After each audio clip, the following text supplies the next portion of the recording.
Assalamualaikum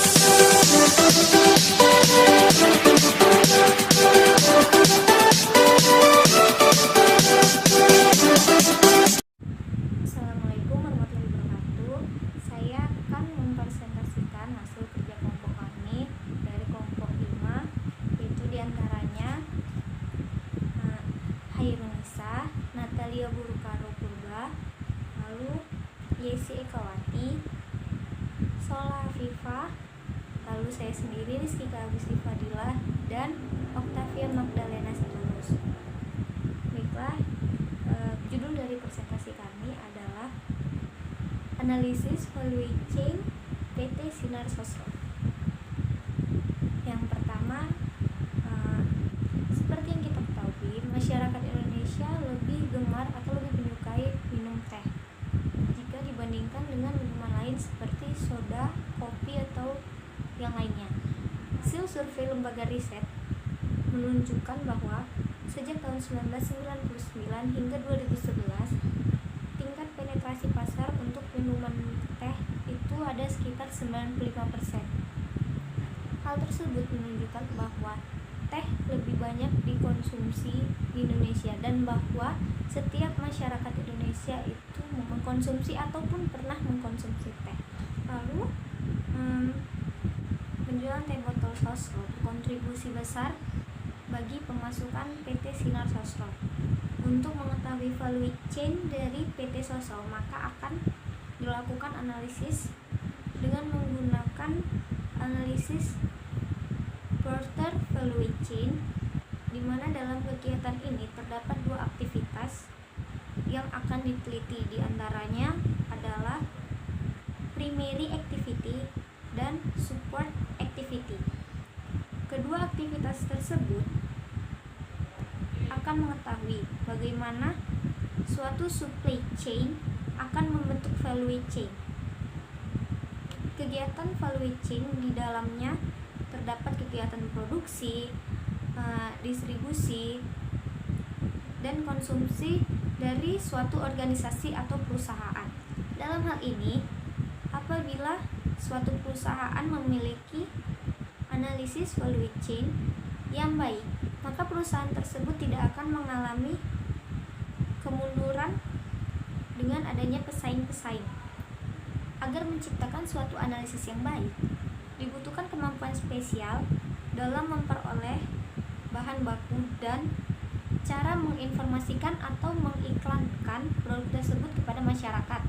Lalu, value chain porter sendiri adalah model yang digunakan untuk membantu menganalisis aktivitas spesifik seperti mendesain, memproduksi, memasarkan, mengirimkan, dan mendukung produk-produknya atau layanannya yang dapat menciptakan nilai dan keuntungan kompetitif bagi organisasi atau perusahaan. Aktivitas tersebut terbagi dalam 2 jenis, di antaranya primary activities atau aktivitas yang memungkinkan untuk memenuhi perannya dalam rantai nilai industri dan karenanya dapat memuaskan pelanggan, melihat efek langsung dari seberapa baik kegiatan tersebut dan apakah kegiatan tersebut terhubung secara efektif jika kinerja bisnis secara keseluruhan dioptimalkan. Kegiatan-kegiatan tersebut diantaranya adalah inbound logistik atau aktivitas yang berhubungan dengan penanganan material sebelum digunakan. Lalu yang kedua, operations atau aktivitas yang berhubungan dengan pengoperasian atau penciptaan produk yang berhubungan dengan pengolahan input dan output. Lalu yang ketiga adalah outbound logistik, yaitu aktivitas yang dilakukan untuk menyampaikan produk ke tangan konsumen. Lalu yang ketiga adalah marketing and sales, yaitu adalah aktivitas yang berhubungan dengan pengarahan konsumen agar tertarik untuk membeli produk tersebut. Yang ketiga adalah service, yaitu adalah aktivitas yang mempertahankan dan meningkatkan nilai dari produk.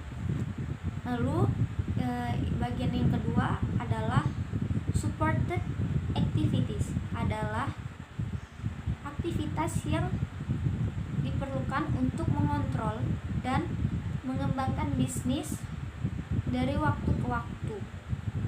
Dengan demikian, secara tidak langsung menambah nilai-nilai yang diwujudkan melalui keberhasilan primary activities. Kegiatannya diantaranya yaitu procurement atau yang berkaitan dengan perolehan input atau yang di sini adalah sumber daya. Lalu yang kedua, human resource management. Hal ini berhubungan dengan SDM, mulai dari perekrutan, kompensasi sampai dengan yang namanya pemberhentian.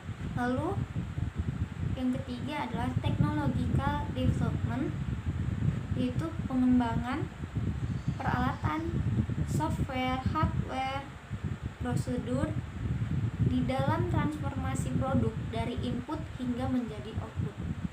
Lalu yang terakhir, firm infrastruktur, yaitu terdiri dari departemen-departemen atau bagian-bagian yang melayani kebutuhan organisasi dan mengikat bagian-bagiannya menjadi kesatuan seperti bagian-bagian akuntansi, keuangan, perencanaan, dan lain-lain. Baiklah, selanjutnya kita akan langsung masuk ke bagian pembahasan. Sosro sendiri merupakan pelopor produk teh siap minum pertama di Indonesia.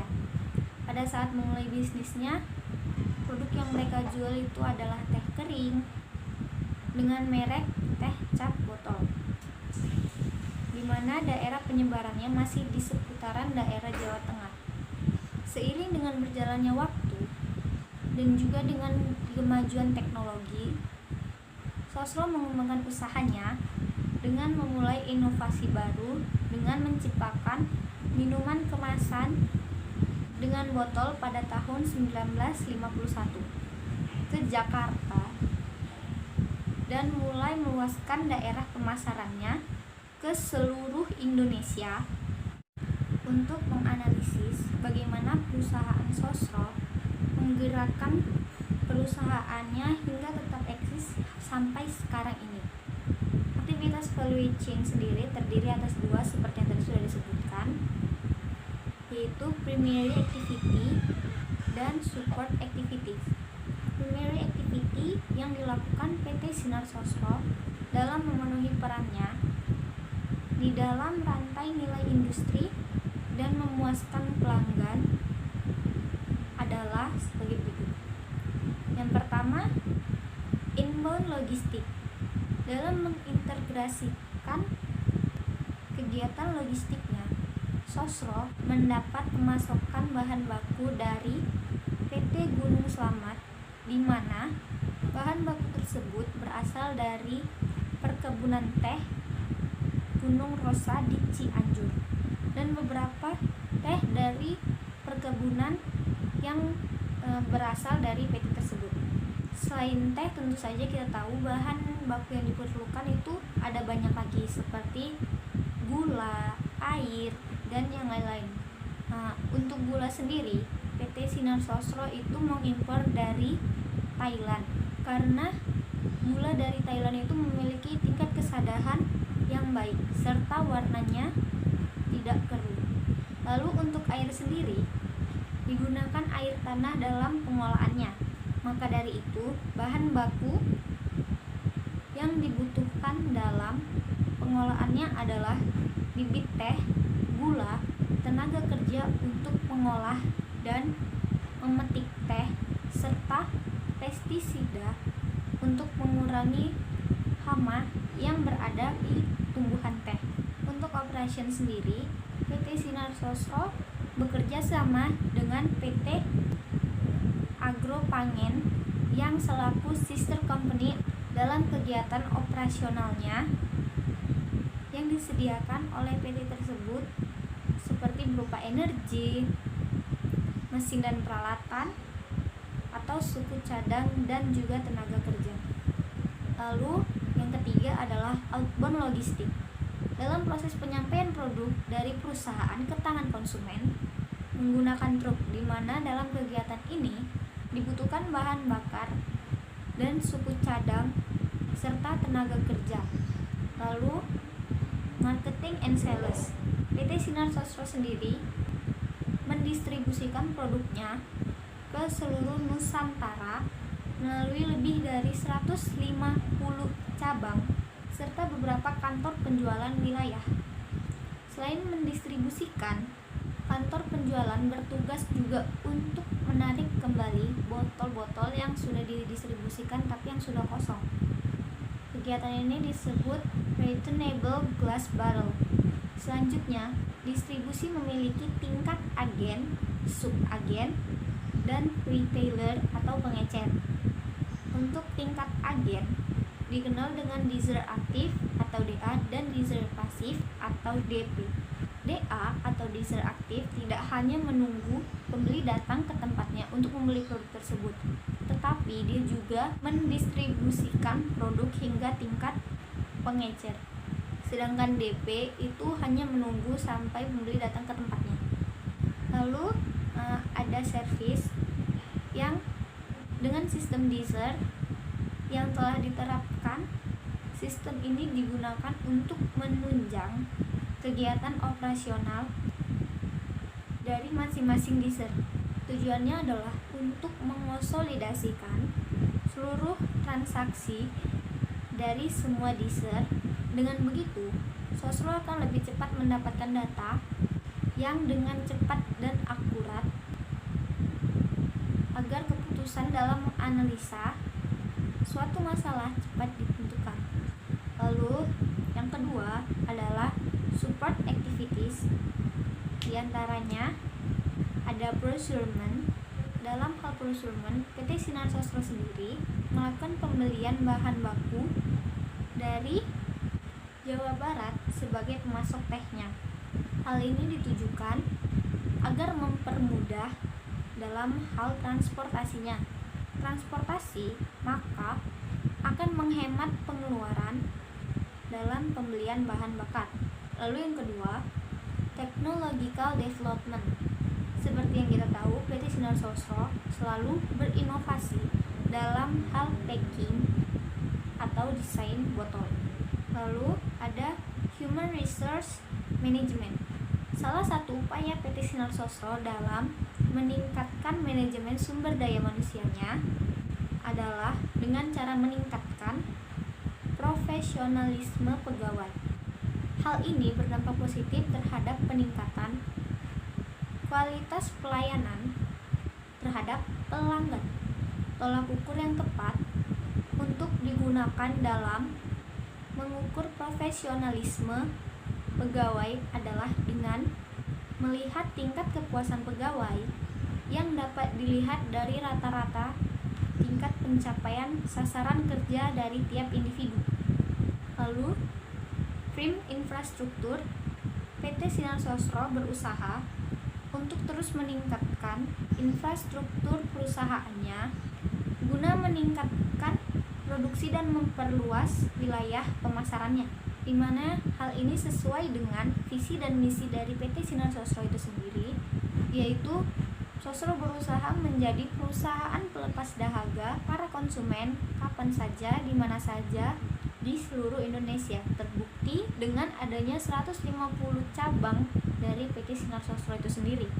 Terdapat persaingan yang ketat di daerah Jawa Barat, tepatnya di daerah Bandung Selatan. Ada produk yang mirip dengan teh botol Sosro ini, baik dari segi rasa maupun kemasan itu mirip.